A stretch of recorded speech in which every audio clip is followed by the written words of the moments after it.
extraordinary. Now, if you still remember, ito pong ating pinag-uusapan about extraordinary are about ordinary people who somehow accomplished extraordinary achievements. Bakit?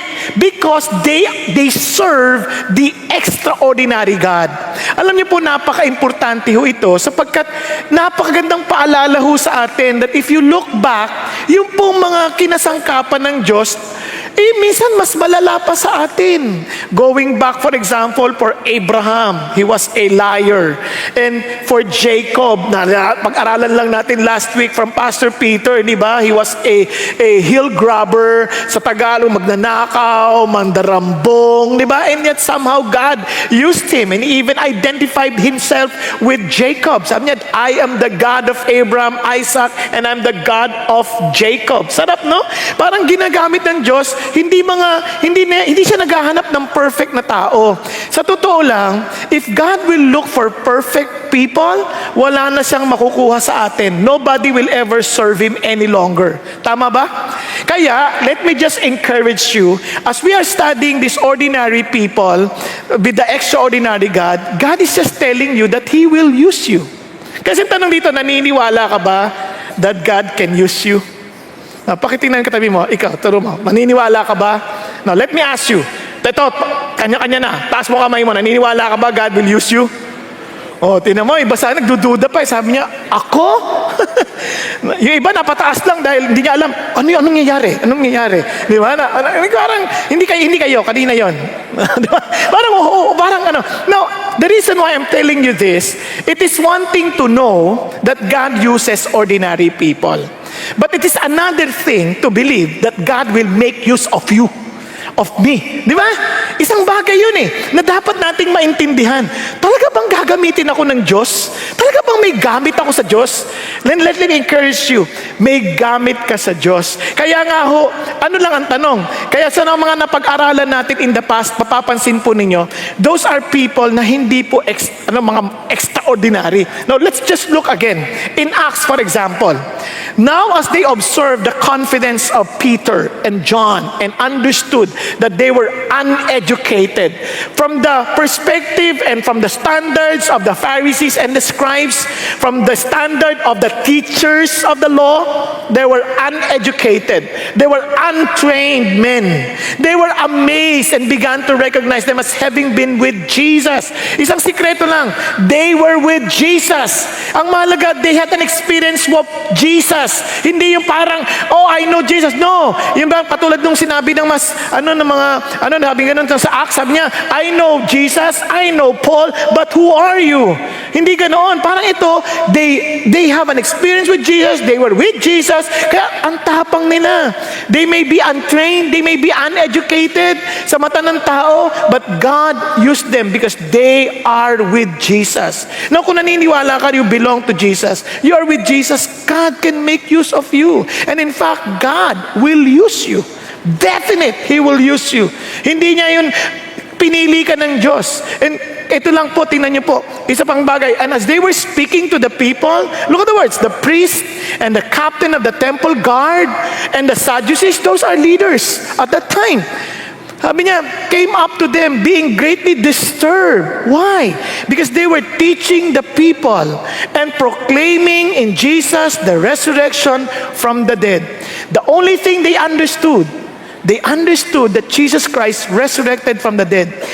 Hindi lamang po intellectual understanding that Jesus Christ rose again from the dead, but they experienced the living Jesus. Alam niyo sa atin, sa lahat, among all, ito po'y napaka-logical. It's not a leap of faith na nabuhay ulit si Jesus. Just to encourage you. Pag-isipan nyo logically, ang Israel ang liit kumpara sa laking mundo. And they were enslaved. Sa history, they were enslaved by Egypt. They were enslaved by Assyria. They were enslaved by Babylonia. They were enslaved by Medo-Persia, by Persia. And they were almost gone. Tapos they were enslaved by Roman Empire, by the Roman Empire. Kaya kung titignan nyo, who would believe the Israelites? Who would read the Bible? Wala. But something happened that made the world to get so curious about the scripture. Because Jesus Christ, that particular event, Jesus Christ rose again from the dead. Kaya yung mga tao, they were very surprised when we studied Acts. They were willing to die for Jesus. Bakit? Nabuhay magmuli eh. Kung hindi nabuhay magmuli yan, sino makikialam sa Israel? Sino magbabasa ng Bible? Wala. But because Jesus Christ rose again from the dead, tatapang nito mga ito. Di ba dati mga duwag, biglang handa nang mamatay. Napansin niyo ba yun?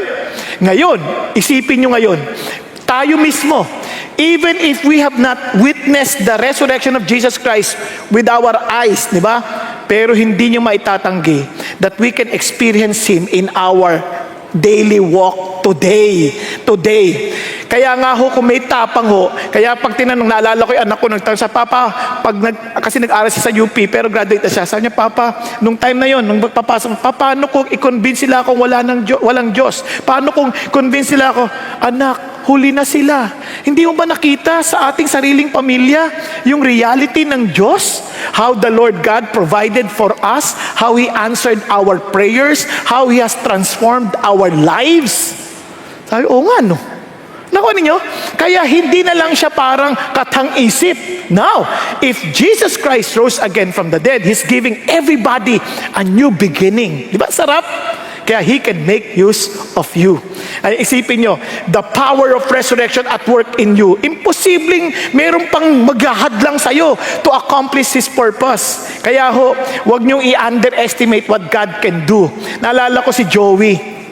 Si Joey, kasi meron pang siyang speech impediment. Ngayon, ang problema ni Joey, itong church, meron isang church, member siya sa isang church, na nagka-problema, meron silang financial difficulty.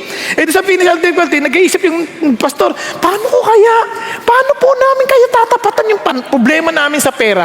So habang naglalakad siya sa church building nila, nakakita siya sa storeroom, nakakita siya ng boxes ng mga Bible. Sabi niya, kinausap niya yung kongregasyon. Guys, since we are having problem financially, and I found out that there were stocks of Bible in our storeroom, naisip ko lang, can we sell them for $10 per Bible? Kung $10 yan, mga 530 pesos. Tama ba? 530 pesos. So, ngayon, kasi nagkamali ako kanina, 53 lang sinabi ko eh. Hindi ako marunong mag-compute. Sayang pagiging accountant ko. Di ba? So, 530 pesos. So, sabi niya, okay, let's sell that. But of course, we need volunteers. Di ba? We need volunteers. So, hanap tayo ng mga mukhang magagaling na salesman dito. Pwede bang manghiram ng pangalan? O, ikaw na lang. Ang pangalan mo, iho? Ha? Kenneth. Oh, pangalan pa lang, parang malakas ng dating. Di ba? Kenneth. Di ba? Sabi niya, Sir, can I volunteer? You see, I'm a salesman of Nestle and I'm very good at that. Sabi niya, can I volunteer? For sure, everybody was clapping. Yes! Hallelujah! So si Kenneth volunteered. And again, another volunteered. Anong pangalan mo, iho? Ikaw, hindi ka na iho. Matanda ka na rin. Pwede na rin. Yung may sombrero. Ikaw. Ang pangalan mo? Ha? Harry. Ito medyo nagmamadali magbenta to. Si Harry, di ba?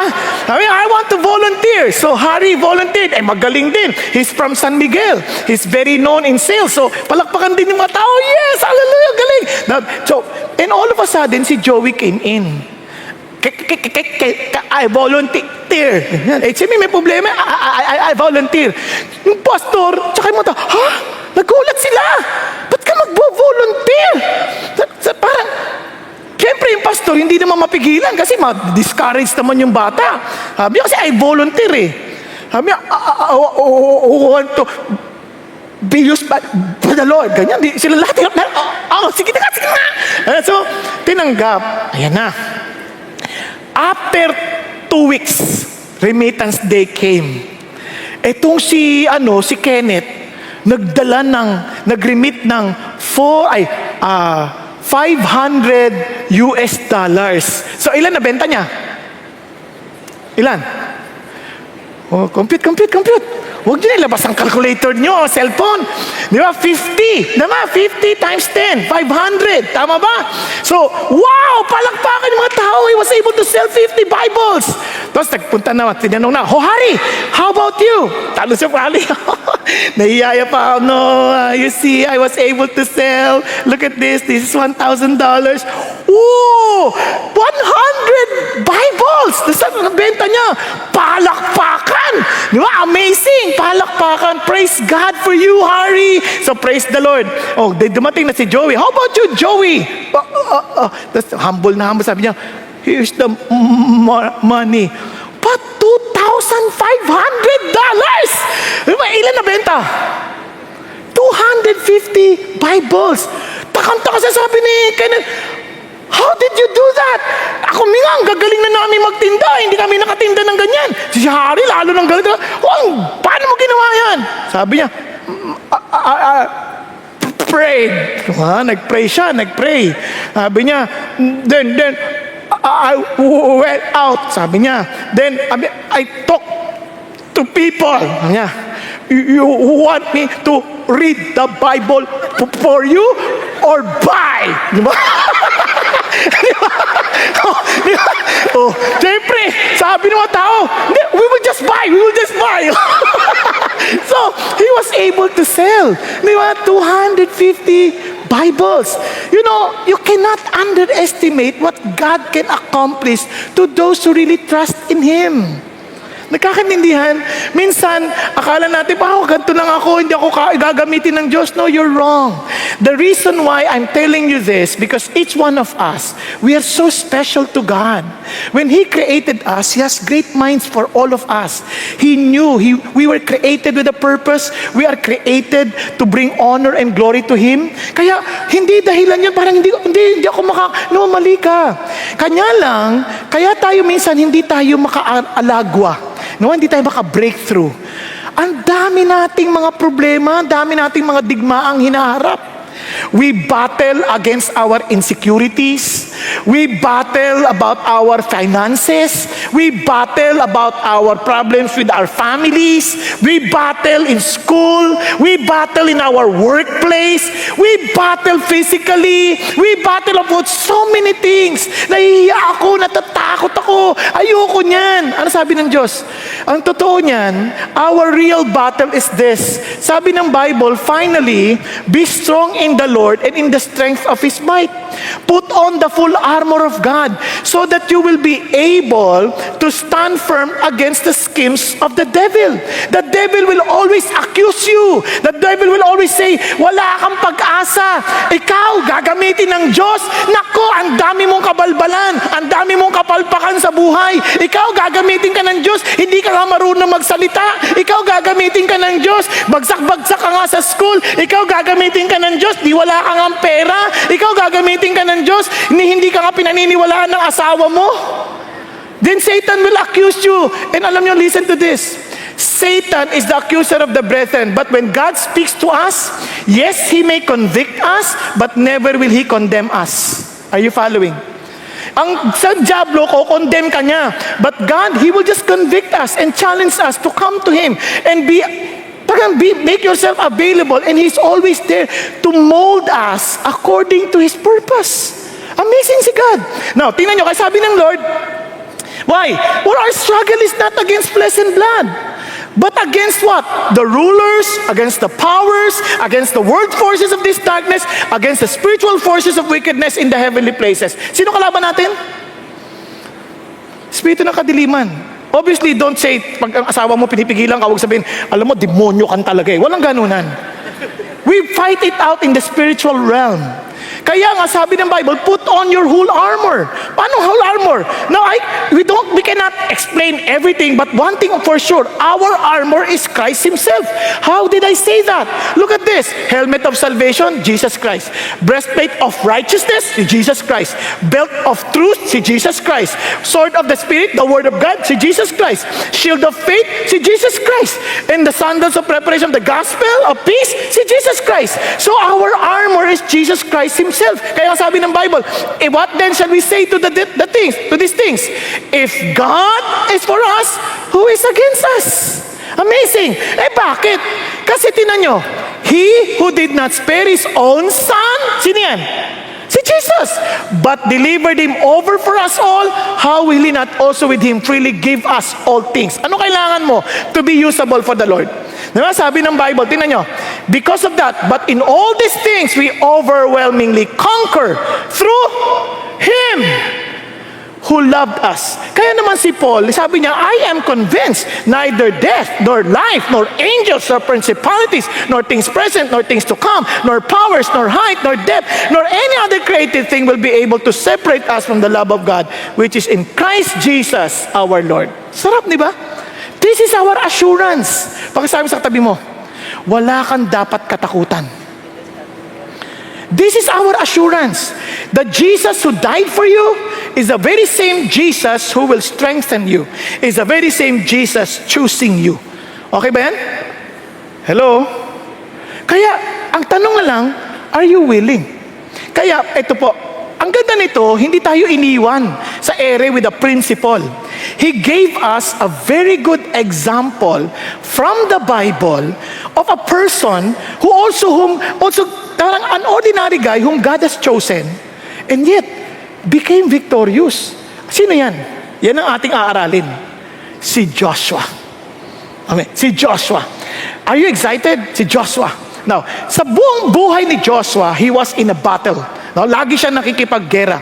Now, listen to this. We have our own battles. But let me assure you, we are fighting from the won war. Panalo na. Hindi talunan. Meron lang mga maliliit na grupo na trying to destroy what we have won. But we are on the winning side. Are you following? Tapos na ang boxing. Ano na lang to, mga maliliit na bosses trying to stop us to enjoy our victory. Okay ba yan? Maliwanag? Hello? Kaya, anong gagawin natin if we are these packets of battles na hinaharap? Let God fight your battle. Sabihin sa katabi mo, let God fight your battle. Okay? Let God fight your battle. May problema ka sa sarili mo? Let God fight your battle. May problema ka sa relationship? Let God fight your battle. May problema ka sa pamilya? Let God fight your battle. Nagkakadinihan? Now, ang tanong ganito. Bakit po importante let God fight our battle? Ang ganda nito, alam niyo ba yung pangalang Joshua? Ang ibig sabihin ni God is salvation. Ang Diyos ay tagapagligtas. Kaya nga, if you are to look at how Joshua lived, napakaganda. Yung overarching na kanyang overview or verse that tells us of the kind of life he went through, ito po yun. I commanded you, Joshua, at that time. Si Moses po speaking to Joshua, saying, your eyes have seen all that the Lord your God has done to these two kings. Ano sabi ni Moses kay Joshua? Joshua, you fought for these two kings. Napanalunan mo sila. Nakita mo nung ginawa ng Diyos laban sa kanila. Kaya Joshua, I'm telling you, the Lord shall do to all the kingdoms into which you are about to cross. Lahat ng kaharian, ganun din ang mangyayari sa kanila. Bakit? Kaya huwag kang matakot sa kanila, for the Lord your God is the one fighting for you. Okay, Ben? Who's fighting for you? God. Wow! Parang ako man, kumbaga, hindi pa nagsisimula yung boxing, tapos na yung boxing. Bakit? Because my God is fighting for me. Kaya, let me just remind everyone, you want to enjoy the victory that God gave you? Let God fight your battle. Pakiulit ko sa katabi nyo, let God fight your battle. Now, paano yan sa totoong buhay? Yan. Siyempre, paano sa totoong buhay yan? Tama? Hindi kasi minsan, maganda. Let God fight. Pero paano sa totoong buhay? Paano yan? Pastor, kayo kaya humarap sa asawa ko, mukhang demonyo yun. Wag, relax ka lang. Kaya ng God yan. Kaya nga wala namang demonyong pwede pang manaig sa Diyos eh. Di ba? Yung isa, mga anak, sabihin, tatay ko, demonyo yun eh. Relax ka lang. Nanay ko, demonyo yun eh. Relax ka lang, bruha lang, pero hindi yan demonya. Ang Diyos mo, mas makapangyarihan sa kanila. Yung boss ko, monster yun. Kaprin dating nun. Walang bagay na hindi kaya ng Diyos. Paano ngayon yan sa totoong buhay? Pag-usapan natin. Remember the words. Trust God in everything as you give your best in all things. Okay ba tayo dyan? Nagkakadinihan? So sa madaling salita, hindi ka passive na para, okay Lord, I trust you. No. When God tells you to do something, you give your Okay po? You give your best. Kaya paano ba yung best na yan? So yung word na best, alalahanin ninyo ito. You banish your doubts, you inquire of God for His promise, you seek your rest in God, and take the step of faith. Now, dito tayo magsisimula. Now, imagine, let's go to Joshua. Haba ng Joshua, pero we'll just focus on the beginning steps. Bakit? Kasi, if you have won on your first battle, the major ones, madali na yung susunod. Siguradong panalo ka na. First, now it came about after the death of Moses, the servant of the Lord, that the Lord spoke to Joshua, the son of Nun, Moses' servant, saying, tigil mo tayo sandali. Imaginein mo, you're working in Johnson's and Johnson's. Okay? Driver ka ng CEO ng Johnson's and Johnson's. Halimbawa lang. Ngayon, nung mamamatay, na-ambush kayo. Na-ambush. Gawa-gawa ko lang to. Baka mamaya ikalat nyo, fake news ha. Gawa-gawa ko lang to ha. Ulitin ko ha. Hindi to fake news ha. Ano lang, illustration lang. Pang! Hindi pa namamatay yung boss mo. Boss, wag ka mamamatay, boss. Tapos sabi ng boss mo, tapos anong pangalan mo? Ikaw na kunwari driver. Ha? C3. Naku, malaking panalo to. C3 agad. Sabi niya, C3, mamamatay na ako, C3. C3, ikaw na maging CEO ng Johnson & Johnson. Kung ikaw si C3, ha? Naintindihan mo ba ako? Driver lang ako. Yan ang nangyayari dito. Moses, servant. Ano ka ba? Hindi ko kaya yan. Di ba? Ano sinasabi mo? Naintindihan ninyo? Ako? Kasi bakit? Ano man nangyari dito? Sabi niya, Moses, my servant, is dead. Now, therefore, arise, cross this Jordan, you and all these people to the land which I am giving to them, to the sons of Israel. Kasi sabi niya, okay, Joshua, patay na si Moses, ikaw na ang maglilid sa mga taong ito to bring them to the promised land. Kung ikaw, para kang hindi ko po kaya yun. For sure, sigurado tatanungin mo, Lord, kung sakali man lumaban ako sa gera noon sa Amalekites, Lord, please, nagpe-pray si Moses noon.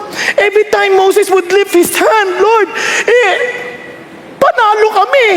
Pero ngayon, wala nang magpe-pray na Moses, patay na siya. Tapos ako na ngayon nalaban, Lord naman. Matanda na ako, 80 years old na ako by this time. Naintindihan niyo ba yun, Lord? Ako naman, Lord wala namang ganyanan.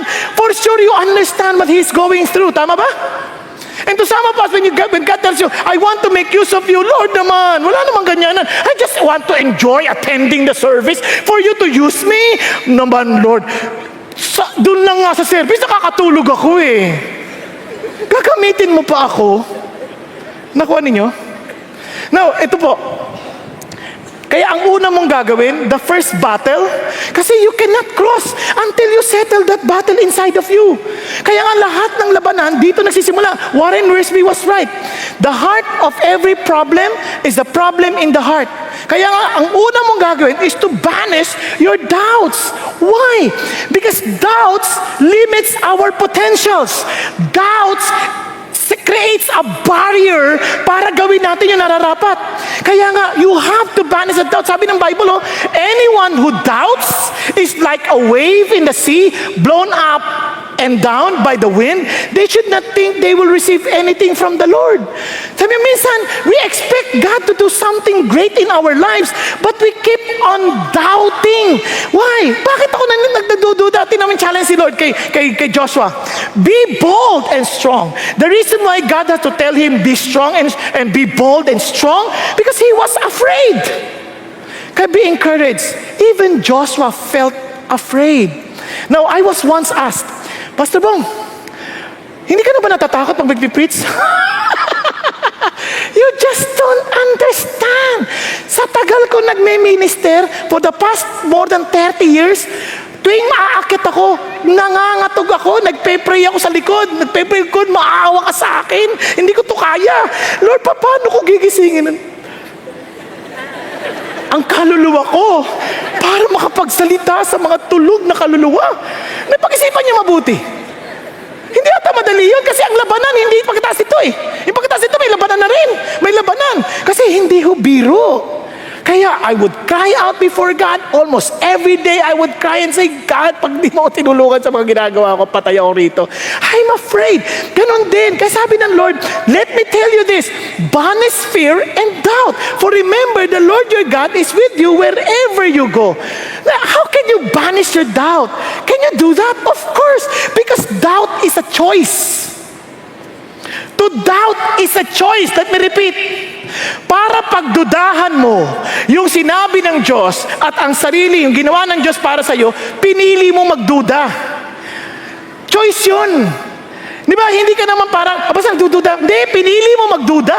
Eh, hindi ako naniniwala sa mga pinsa. Hindi, bakit hindi mo siya sa atin? Di ba? Maraming tao, for example, sa bagay ng larangan ng pananampalataya. Some people, I doubt that. But did you study about it? Did you really listen? Na hindi ka nakikipagtalo by just listening? Di ba? Minsan we doubt because we chose to doubt. Nagkakaintindihan? Hello? Kaya ito yung challenge ng Diyos. Tingnan nyo. Napaka-importante. Bakit ba talaga tayo nagdududa? What causes us to doubt? Now, ano ba nagdahilan? One, because we are sideward looking and backward looking. Tingnan natin muna yung sideward. Here is Joshua. Why is he afraid? Eh, hindi ako si Moses eh. He's comparing himself with Moses. He was saying, Lord, si Moses, Lord, he was the one who delivered us from Egypt with power, with miracles. Wala akong ganun, Lord. Lord, we keep on trying to compare ourselves with somebody else. Pag sinabi ng Diyos, gagamitin kita, Kenneth. Lord, hindi naman ako kapareho ni Bong eh. Lord, hindi ako marunong yan. Now listen, alam nyo, kahit si Peter, when God tells him, okay, you feed my sheep, you feed my lamb, ang sabi ng Lord, Lord, how about him? Ang sabi ng Diyos, what if I want him to live until I come back? What is that to you? You follow me. Ano sasabi ng Diyos? Stop comparing yourself with somebody else. Alam ko yun, nung ako tinawag ng Diyos, ganun ang tanong ko eh, Lord, hindi po ako marunong magsalita, bulol po ako. Alam mo, buong bulol nga ako eh. Isipin nyo, lahat ng mga kapangitang pangalan, tinawag na sa akin. Nognog, baluga, mabaho, pangit, lahat sinabi. Mayroon ka pang tapang humarap sa tao? Dagdagan niyo pa ng walang ya, magnanakaw. Dagdagan niyo pa ng lahat, bobo. Kaya nga ang pangalan ko noon, Bobong Saking. Dahil naniniwala rin ng magulang ko. Siyempre, masarili magulang naniniwala na kaya ako bobong dahil sa mga saking, ako ang pinakabobo. Isipin niyo mabuti yan. Ikaw pa ba, may tapang ka pa magsalita? Kaya sabi sa akin ng Diyos, I want to use you. Lord, kuya ko na lang. Yung kuya ko, matalino yon, valedictorian, university scholar sa UP. Ako, Lord, pang-artista lang ako, Lord. Kontrabida naman eh. Di ba, Lord, please, wala akong ganyang lakas ng loob. Because you keep on comparing with others.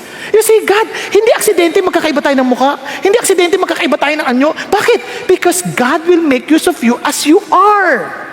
Stop comparing yourself. Kaya, naalala ko, nung bago na akong pastor, siyempre, bago na ako. No, I'm looking for someone who I can look up to and imitate.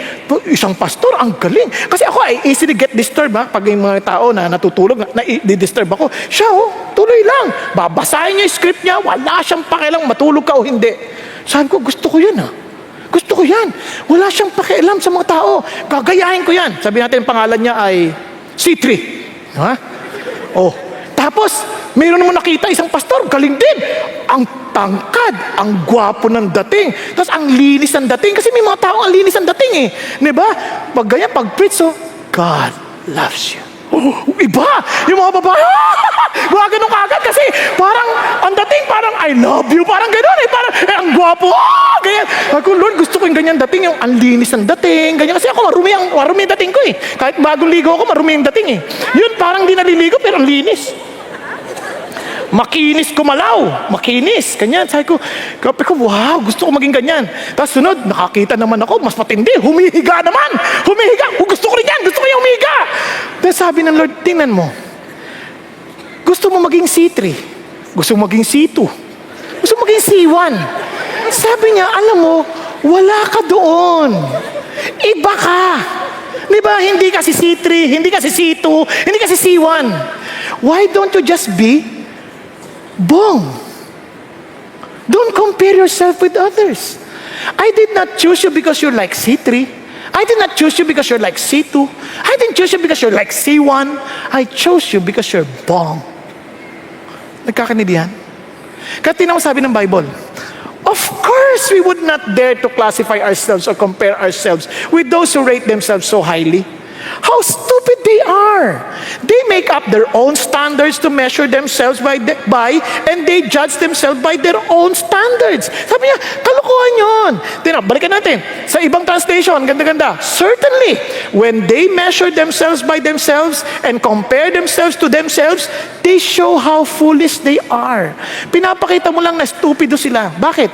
Kasi you don't compare yourself with others and think of yourself as you are the one qualified because that guy does not qualify because it does not meet your standard. Ano sabi ng Diyos? No, that's not the measure. Kalokohan yan. The measure is my choice for you. I chose you to bear much fruit and that your fruit will remain. Ask in my name whatever you need to become fruitful and I will give it to you. Tama? Yan ang sabi ng Diyos. It's His choice, not us. Kasi minsan, Lord, imposible na tinawag mo ako. Imposible na gagamitin mo ako to make disciples. Imposible. I don't deserve it. Yes, we don't deserve anything. Lord, masamang tao ako. I know. That's why I saved you. Diba? Lord, bobo ako. Yes, but I'm the God of wisdom. Lord, bulol ako, but I created the mouth to speak. Diba? Lahat ng tanungin mo, meron si God. Because God wants us to be reminded, I want to use you because of me, not because of you. Okay ba yan? Well, how about, Lord, teka muna, Lord, sandali lang. Marami akong pagkakamali in the past. You just don't know my past. Sabi ng Diyos, what? I know everything. I even know your future tendencies. Alam ko mga magagawa mo pa in the future. Pero naalala mo si Peter? Ano sabi ko kay Peter nung una kami nagtagpo? You are the son of Jonah.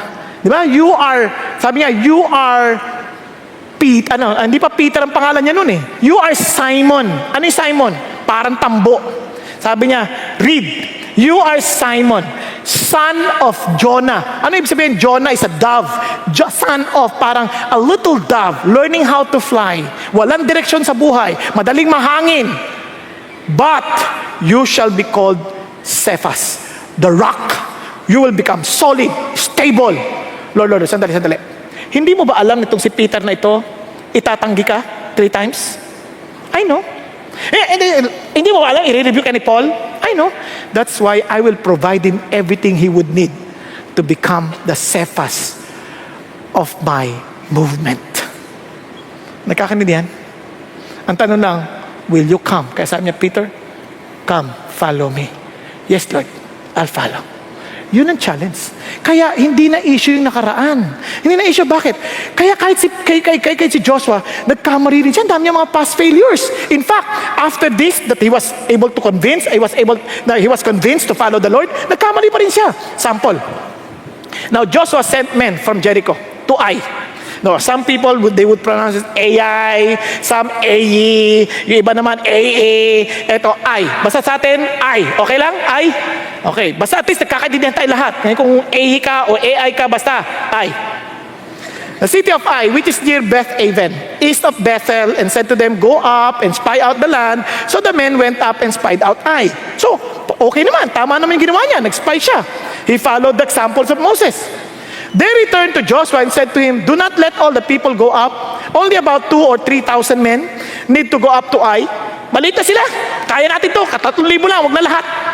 Do not make all the people toil up there, for they are few. So yan isip nila.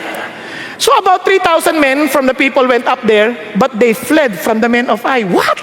Yung 3,000 nagtatakbo. Nako, na-overcome sila. So the men of Ai struck down about 36 of their men. Wow. and pursued them from the gate as far as Shebarim, and struck down them and descent, so the hearts of the people melted and became as water. Kawawa naman. Ano nang nangyari? Di wala na silang laban. So Joshua was so discouraged. Joshua began to doubt God again. Kasi failure eh. Sabi niya, alas, O Lord God, why did you ever bring these people over the Jordan?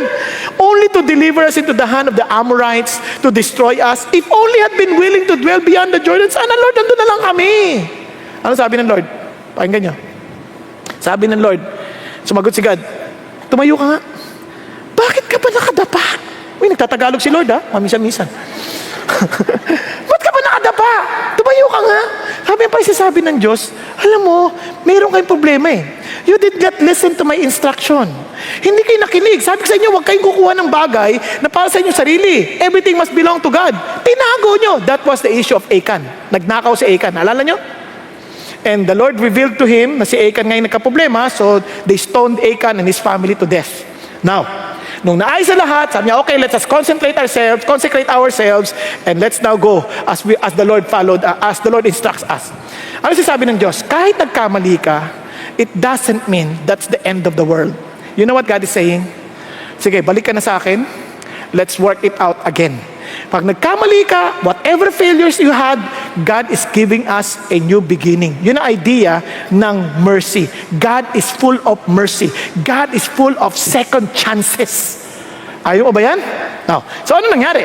Sabi ni Lord, okay, said to Joshua, do not fear or be dismayed. Take all the people of war with you and arise. Go up to Ai. See, I have given into your hand the king of Ai, his people, his city, and his land. Dito pa lang, hindi pa sila umaatake, tapos na boxing. Bakit? Sinabi na ng Diyos. Tama ba?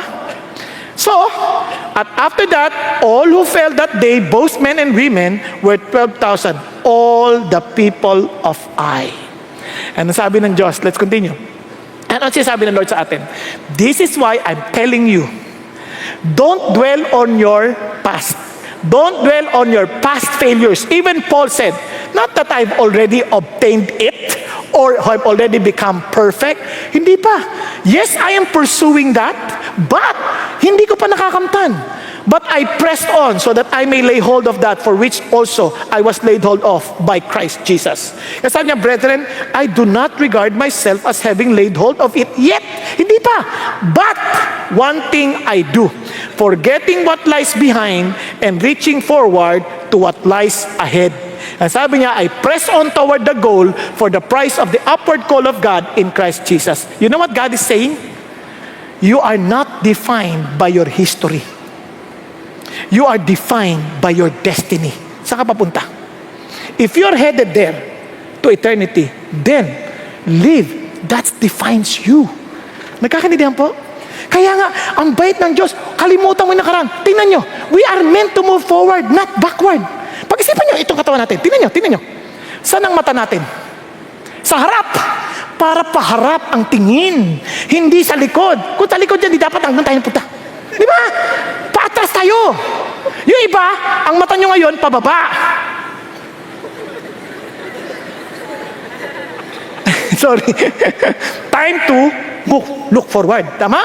Tingnan nyo, ilong, bibig, lahat paharap. Tenga, paharap. Kasi kung talikod dyan, isipin nyo, lahat naman nagsasalta sa likod nyo. Bakit? Ano? Ang sabi mo? Wag na. Hindi ka aabanti. Kaya dito, abanti ka na. Huwag ka mag-dwell sa mga sinasabi ng ibang tao. Kaya yung mga nagsasalta sa likod mo, huwag mong pansinin yun. Bakit? Nasa likod naman sila eh. Just keep on moving forward. Yung kamay mo, it's easier to reach forward. Tama ba? Ang hirap natin ng patalikod. Yung paa mo, forward. Di ba? Ang dali. Alin lang nasa likod? Alin lang sa likod? Anong lumalabas dyan? Dapat lang iwan na yan. Mga basura yan. Kaya ang tawag dyan, dumi. Di ba? We are meant to move forward. Pakisabi mo sa katabi mo. Friends, sabihin mo sa katabi mo, banish your doubt. It's your choice. It's your choice. Don't compare yourself with others. Don't look backward. You look forward. And Jesus is in front of you. Are you following? Now let's continue. then inquire of God for His promise. Because this battle is not ours, this battle belongs to God, then let us concentrate on the promise of God. Tingnan yung sabi ng Lord, every place on which the sole of your foot treads, I have given it to you, just as I spoke to Moses.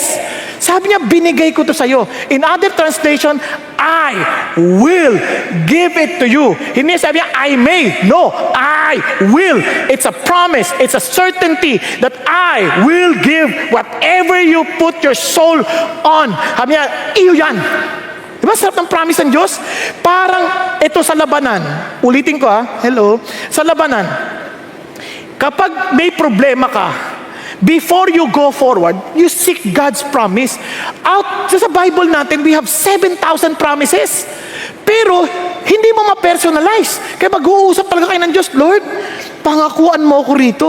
Buhayin mo tong salita niyo sa akin. Have you ever experienced, nagbabasa kang Bible, parang biglang buhay na buhay yung promise ng Diyos? Hindi pa nangyayari, but you are sure that God really spoke to your heart? Alam mo yun. Kasi bakit? Naalala ko when I was kicked out from the ministry, ano sabi ng Diyos sa akin? Lord, bakit mo ako tinanggal? Ano ba problema ko? Ano ba naging kasalanan ko? Sinabi ng Lord, ito. But, sabi niya, I will enlarge your border. I could not imagine how. Paano mo gagawin yan, God? Hindi ko maintindihan. How will you enlarge my border na wala na akong ministry? So I started ministering sa mga squatter, usap-usap. Pero alam nyo, the Lord has been very good. Bigla akong pinadala sa CCF.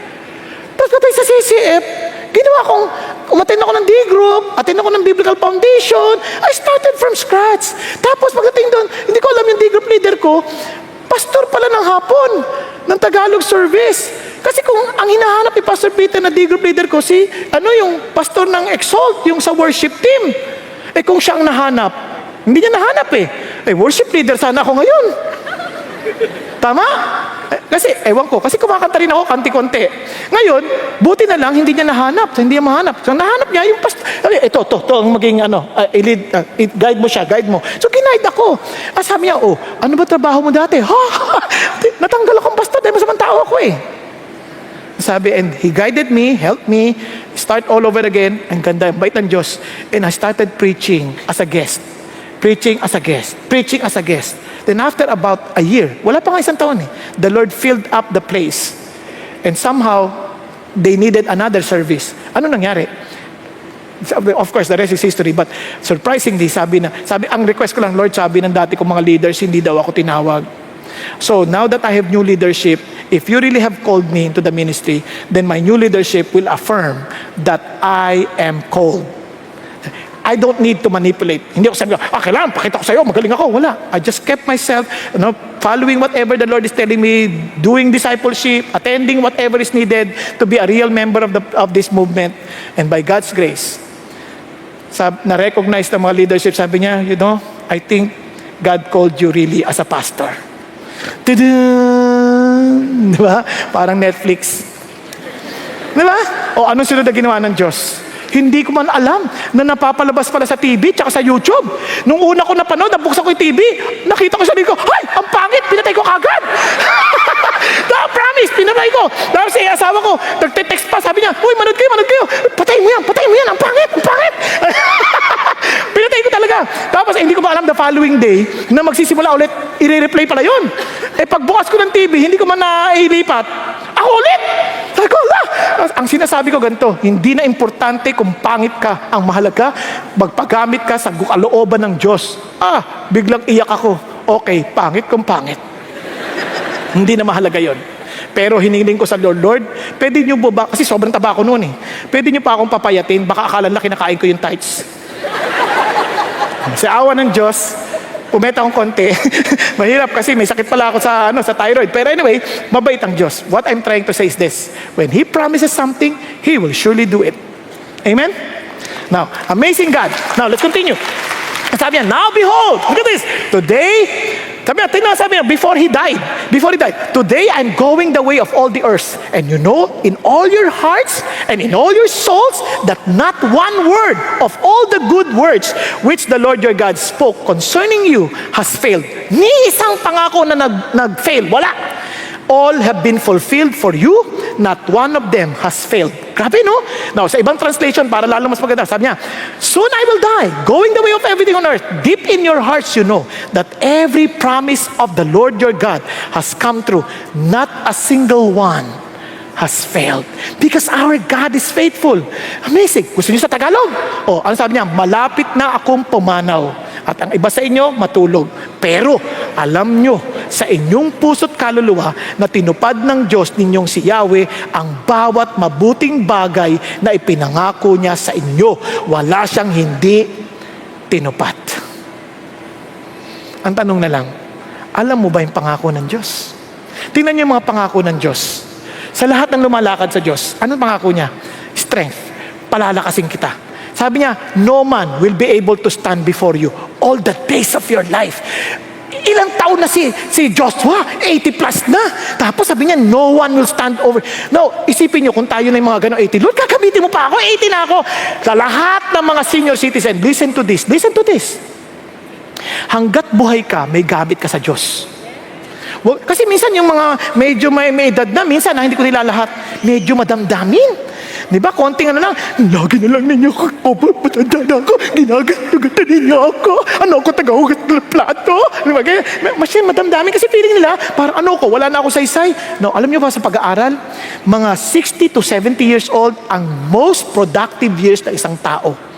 At ang second most productive years, 70 to 80. And the third most productive years, 50 to 60. Can you imagine that? Bakit? Kasi wala na silang patutunayan eh. Kaya lang, provided they're healthy. Kaya dapat healthy. Okay ba yan? Kaya we challenge you. Huwag mong isipin, mahina na ako. Huwag. May gamit ka pa sa Diyos, kaya nga buhay ka pa eh. Di ba? Hindi na lang tayo dito waiting for our death. No. Kaya yung word na retirement, iba na meaning sa atin yan. Pag nag-retire na tayo sa trabaho, God wants you to retire. Change your tire for a new journey. Okay ba yan? Nagkakaintindihan tayo? Kaya never give up. Continue to work. And itong promise ng Diyos, He will give you success. Ano yung success? Financial success? No. Ano yung success? Ano sabi ng Lord? Only be strong, very courageous, be careful to do according to all the law which Moses my servant commanded you. Do not turn from it to the right or to the left so that you may have what? Success! Wherever you go. Ano yung success? That you will bring these people to the promised land. You see, when God tells you, go and make disciples, I will give you success. In other words, you will be able to make disciples. Tama ba? Pag sinabi ng Lord, okay, you accomplish this for my name, then God will make you successful. For what purpose? Yung promise niya sa'yo. Kung ano yung tinawag niya sa'yo, He will make you successful. Nagkakaintindihan po. Kaya when God called me into the ministry, ang sa akin lang, Lord, help me to be successful, to inspire people, to bring salvation to your people, because I know there is no one else can save but Jesus. Nagkakaintindihan po? Hello? Now, ano sabi ng Lord? Ano gagawin natin? Remember what is written in this book. Study it day and night to be sure to obey everything that is written there. If you do this, look at the words, you will be wise, successful in everything. Yung maraming problema. Wala tayong excuse not to be successful. You know why? Binigyan na tayo ng Diyos ng Bible. Ang dami na. May book format. May Bible app. Kaya sabi, hindi ko kaya. May Bible app na eh. Hindi ko maintindihan. Ang hirap eh. Thou, thee. Ang daming translation. May King James, may New King James, may NIV. Paano yun kung iba-ibang? Hindi magkakaiba yan. Pare-pare lang. Sinasabi lang yan sa paraan na maintindihan mo. Di ba? Bakit ang daming nawala? Hindi na wala. Just basahin mo lang, compare mo. Kung ano yung wala, di dugtong-dugtong mo. Di ba? Hindi naman pwedeng sabi niya, thou shall not commit adultery. Pagdating sa ibang translation, you are free to commit adultery. Wala naman ganun. Di ba? Hindi mag-iiba yan. Pag nag-iba yan, alam mo na kagad na mali. Tama ba? Hindi mo naman pwedeng malalayo yan eh. Hindi naman pwedeng mabaligtad yung meaning. Hindi pa pwede. Hindi ba nakuha ninyo? Kaya napaka-importante. Yun, nakadala niyo pa si Ann Preston? Si Ann Preston? Illiterate lady. Katulong siya sa Great Britain noon. Si Ann Preston, amazing. Naging Christian. Then she realized how important the Bible is. Kasi the Bible has so many promises. Tapos, alam ginawa ng bata? Di marunong magbasa. Luluhod, magbabasa lang. Sabi niya, Lord, teach me how to read. Nakaluhod. Lord, please help me. Hindi marunong magbasa eh. What is this? Nyari lang, 4. Tapos sabihin, God so loved the world. Ibig sabihin, wow, she was able to read. And whenever she testifies, she would quote scriptures. Amazing, no? Amazing. So nagtataka yung mga tao, talaga bang di ka marunong magbasa? Pinas siya, binigyan ng dyaryo. Read this. Oh, I cannot. Biglang sabi niya, but this one, this is familiar. But I think this is not, I think this is Lord, but this is not my Lord. Kasi hindi nagtatat sa heart ko eh. Walang ganun, walang steering. Sabi niya, tinignan nila, oh yes, it is Lord. Pero Lord Byron, hindi Lord Jesus. Kaya sabi ko, walang excuse. Kaya nga totoo niyan, kapag gusto, maraming paraan. Kapag ayaw, maraming dahilan. Tama? Tanong mga katabi mo, gusto mo o ayaw? Mamili ka lang. Gigising ka pa o hindi? Ay, hindi, sorry. Joke lang, tulog ka lang. Now, sabi niya, support. God will give us support. Can you imagine God gives us support? Ano sabi ng Lord? Have I not commanded you, be strong and courageous, do not tremble or be dismayed, for the Lord your God is with you wherever you go. I will support you. Nasa pag-isipan nyo, anong pinakamalaking problema? I don't have time. Why? Ang dami kong mga needs na kailangan ko i-attend to. Oh man, have you forgotten this promise? My God will supply? Hindi naman may eh. Will. Some of your needs? Hindi. All. Tama? Kasama ba yung pustiso? Oo, basta kailangan mo. Kasama yung pangkulay? Kung kailangan ba eh. Basta may buhok na kukulayan, ha? According to your children's riches. Ganun ba? No, according to His riches in glory. But, inangat lang ha, hindi niya sinabi all your greeds ha. Greeds, hindi ganun. Needs. Ang sabi niya, in Christ Jesus. The promise is not for everybody. It is for everyone who belong to Jesus Christ. This promise is for those who belong to Jesus. Are you following? Kaya God will support you. Kaya nga pansinin niyo po not inquiring of God may lead us to decide negligently. And that is exactly what happened. When the Gibeonites came, sabi ng Lord, don't make any treaty to any land, especially to your neighbors. Oh, ito mga Gibeonites, nagkunwari, as if coming from afar. Pagdating nila kay Joshua, anong ginawa ni Joshua? So the men of Israel took some of their provision and did not ask for the counsel of the Lord. So ano nangyari? They made peace with them and made a covenant with them to let them live, and the leaders of the congregation swore an oath to them. So, it came about at the end of 3 days after they had made a covenant with them that they heard that they were neighbors and that they were living with their land. Patay. Di ba? Kaya, you better inquire of God's promise. Are you following? Then, you seek your rest in the Lord. What does it mean? You see, God wants us to put all our weight on Him. Yung bang, Lord, sa'yo na ako magtitiwala, sa'yo ako magpapahinga, Lord, hindi ko lahat kayang gawin. We have our own limitations. Pero tutulungan tayo ng Diyos. Amazing si God. Alam niyo, dito ko naintindihan, even sa pag-aaral, God will inspire you. Tutulungan ka ng Diyos, inspire. Kasi nakakatamad ata mag-aaral. But He will even teach you what to do. Kung talaga itagtitiwala ka sa Lord, sa'yo lang magtitiwala. For example, alam niyo po, there are times, minsan yung schedule ko napaka-erratic, sobrang dami, na hindi ko mahindian. Kaya lang, nagkataon lang dahil sa bigat ng traffic. Minsan, napapahaba. Kaya mo naman sana. Kaya lang sa dami ng mga unexpected na nangyayari. Parang biglang hindi mo na makayanan. And there were times, sabi ko, Lord, di ko na po kaya. Oh, matulog ka na. Minsan gusto mo pang mag-aral, tulog ka na. And amazingly, pag gising mo, biglang, uy, naintindihan ko lalo. Minsan kasi pagka pinipilit mo, parang ganyan. Tapos, uy, gising ka na. Wala ka na maintindihan. Nakita yun ng mga estudyante, di ba? Minsan, Lord, tulungan mo mag-aral. Tapos tulog ulit. Alam mo, magtiwala ka sa Diyos, matulog ka muna. Then, as you wake up, aral ka mabuti. Hindi naman yung brain mo mag-ooperate pa rin yan, huwag ka mag-alala. Mag-ooperate pa rin yan habang, das mamaya yung akala mo hindi mo masusolusyonan, biglang, maisip mo yung solusyon. Kasi habang natutulog ka, part of your brain is still computing, working, solving the problem, and you would be surprised pag-gising mo, huy, ito yung solusyon. Makakagulat. Something amazing about our framework. Why? Because God wants you to rest. To rest in Him. Kaya sabi ng Lord, no one will be able to defeat you. Just as I was with Moses, so I will be with you. Remember, you are trusting me. You saw how I worked with Moses. Nakita mo si Moses trusting me. He was able to even celebrate Sabbath because he trusted me. As I was with Moses, I will be with you. Yun ang pangako ng Diyos, no? Amazing. Parang sabi mo, Lord, okay lang kayo, kasama niyo si Pastor Bong, kasama niyo si Pastor Peter, kasama niyo si Pastor Ricky, kasama niyo mga pastor sa dito. Kami, Lord, kasama mo ba kami? Ano ka ba? Pare-pareho kayo anak. Kung anak kita, hindi kita iiwan, hindi kita pababayaan. Kung yung mga hindi ka naglilingkod sa akin, pinakakain ko eh. Tinutulungan ko pa rin. Pag umulan, tinatamaan din sila ng ulan. Pag naaarawan din sila, kailangan lang ng vitamin D3. Kaya binibigyan ko rin sila.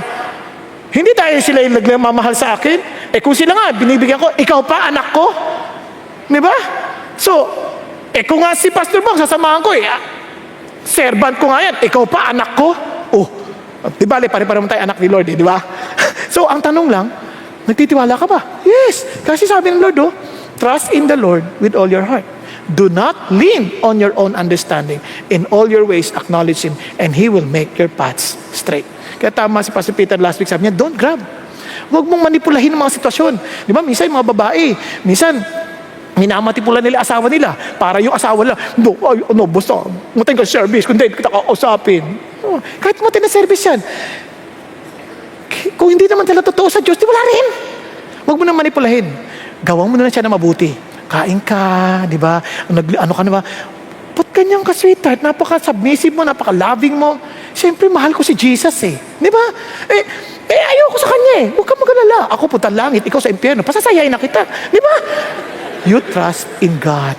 You lean not on your own understanding. Bakit?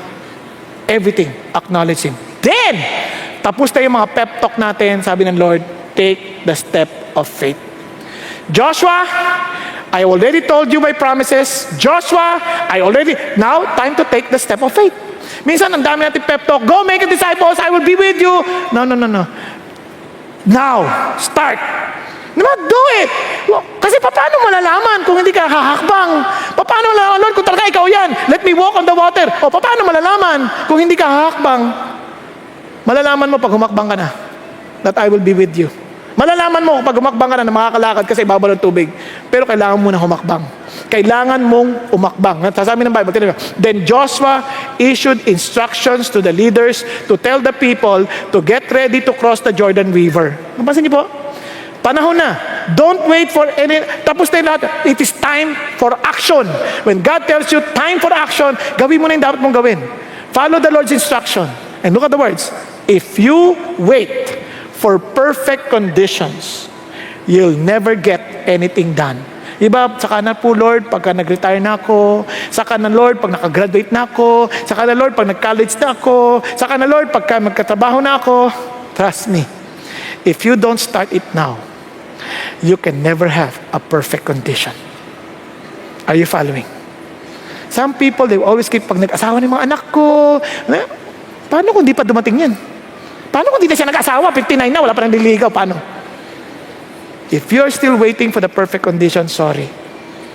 Wala na. You trust God. Take the step of faith. Now, para lalo natin maintindihan, let us just watch a testimony of a brother who really took a step of faith to do what is needed in order for him to win the battle as he allowed the Lord to fight for him. Let's watch Paul De Vera. I'm Paul De Vera. I grew up as a Christian, and I grew up in a Bible-believing family, studied in a Christian school.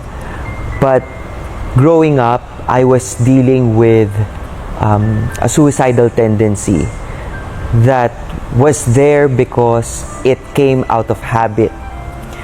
So the doctors say it was because I saw it as a way of escape. And whenever there's problems, challenges, or whenever I failed a quiz, I would really escape the punishment by punishing myself. So it started with self-hurting, like slashing my wrist, attempting to jump off from school buildings, and then it went on as a habit. Whenever there's problems, my main solution is really I need to kill myself.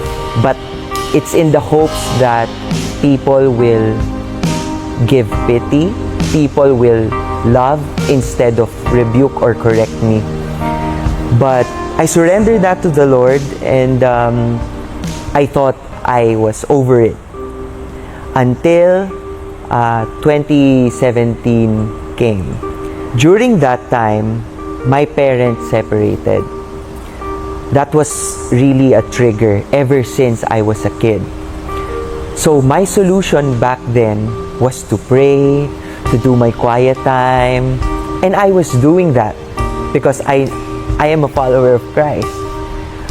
But somehow all the thoughts just took over whatever reasoning I have. So I thought that by doing prayer and fasting, I could bring my parents back. So I said, I'm gonna do full fast. I didn't know that I was already depressed. And so without eating, without nourishing myself, I was defenseless in all the things that the enemy could have done and was able to do. And that's what happened. On the night of January 11, I went home and I was so distraught already. My dad, who was with me during that time, was telling me that I was trying to talk to me. He was trying to clear things up with me. What's happening? Why aren't you talking? I wasn't responding. I was just so sad. And then I slept. And I don't know why. I don't even know how I was able to do it. I went down, took my belt, and hung myself at our staircase. I just woke up one day in the hospital, and then they told me what happened. If you are going through something, the first thing you need to know is you need to bring people in. Because when your mind is already taken over by whatever your condition is, and then you keep it to yourself, you will destroy yourself in the long run. Speak to your family. Bring them in. Allow them to battle with you. Allow them to journey with you in the fight. The greatest advice that I could give for people going through this is to really kneel down and tell it. Say it to God. Express to Him how hard it is. Express to Him how desperate you are for an answer.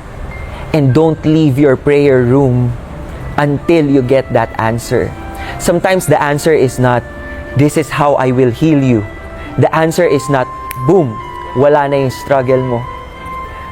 The answer sometimes come in the form of a peace that will pass all understanding. Just after you pray and cry out, I had those things. I had those times, hours of really crying to the Lord.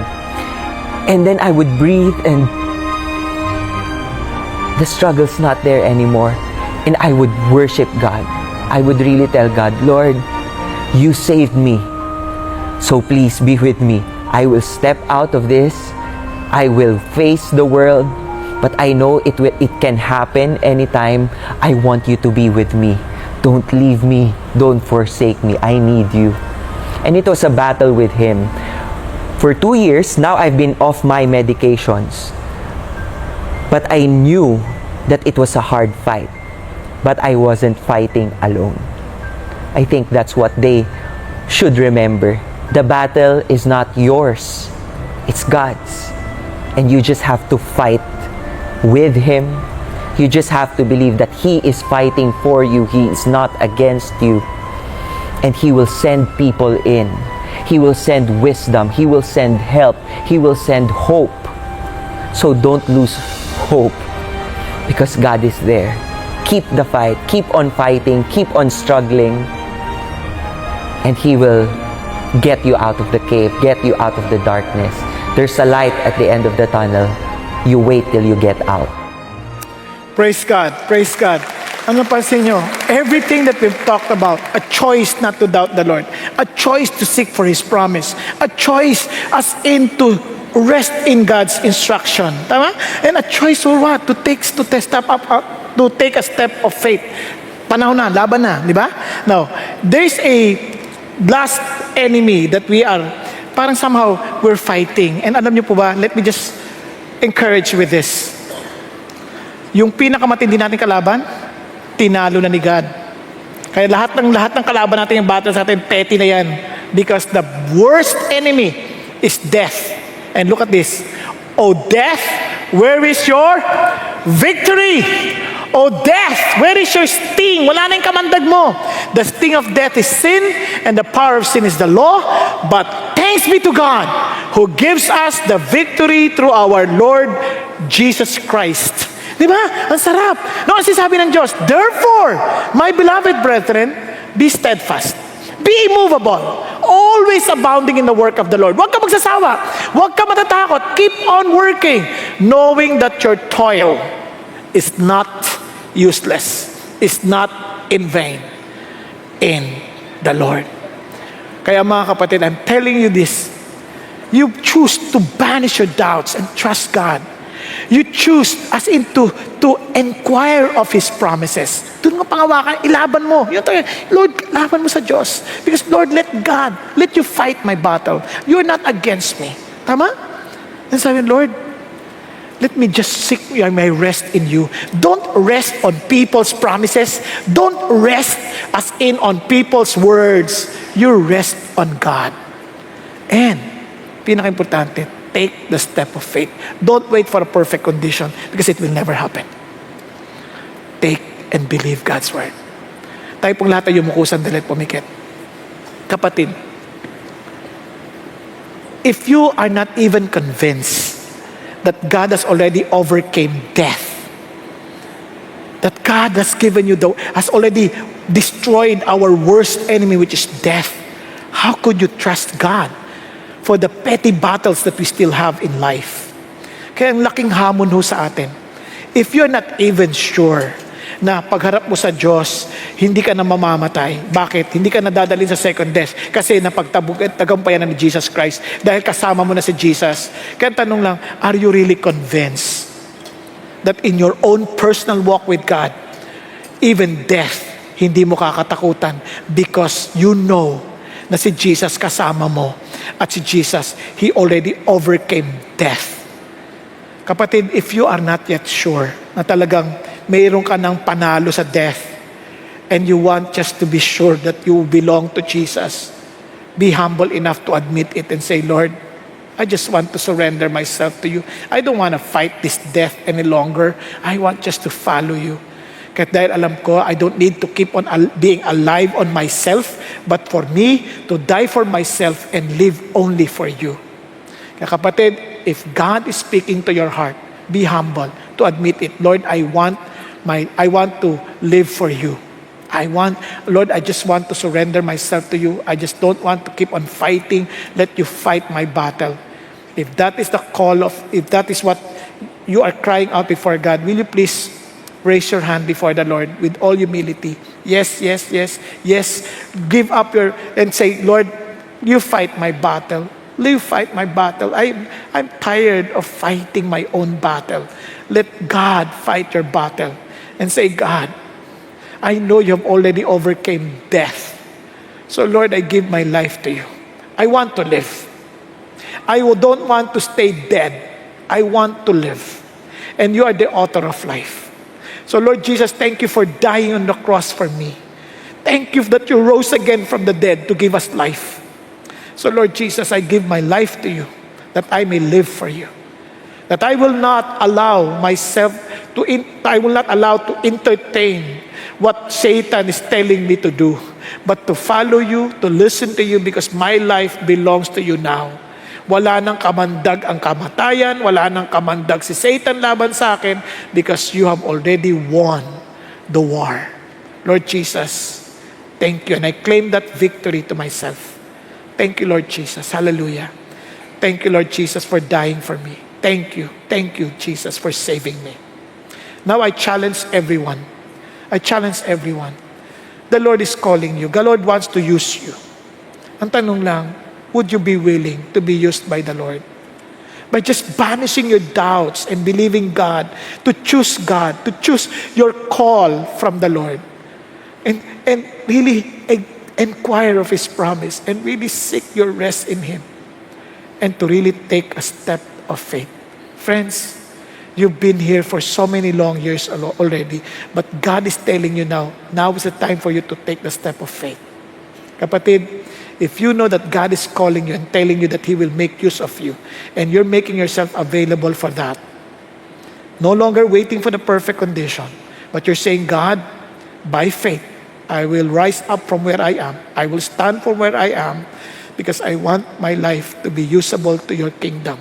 Kapatid, if that is your prayer, tayo ka, and say, Lord, use me. Use me. Thank you, Lord. Use me. Allow my life, Lord, knowing that you're coming soon. I don't want to waste my remaining years, oh God. Lord, I know you're calling me because you made me part of your family. You made me part of your army. You have chosen me to be part of your army of the righteous, the army who will bring this world, Father God, to your feet, O Lord. Lord, I am here standing before you. I'm choosing not to doubt because I'm choosing to trust you. I'm choosing to believe your words. I'm choosing, Father God, to really seek your promises, to stand on your promises. I'm here, Father God, seeking rest in you, not on human beings, not on human promises, not on anybody else but you. And now, Lord, I want to take the step of faith. So, Lord, hold my hands, for I am afraid. Hold my hands, for I know I cannot do anything apart from you. So, Lord Jesus, as you were with Moses, you walk with Joshua. And now, Lord, I believe that you will also walk with me. For you're the same God yesterday, today, and forever. Thank you, Jesus. Thank you, Lord. Make my life fruitful as you promised. Make my life usable for your kingdom as you promised. And Lord, I will come before you trusting that whatever I need, oh God, you will provide in order for me to fulfill the call that you have for us, for me. Thank you, Lord. We love you, Jesus, because you first loved us. Thank you, God, for giving us this opportunity to take the step of faith with you. In Jesus' name we pray. Hallelujah. Amen, amen, and amen. God bless you and good night.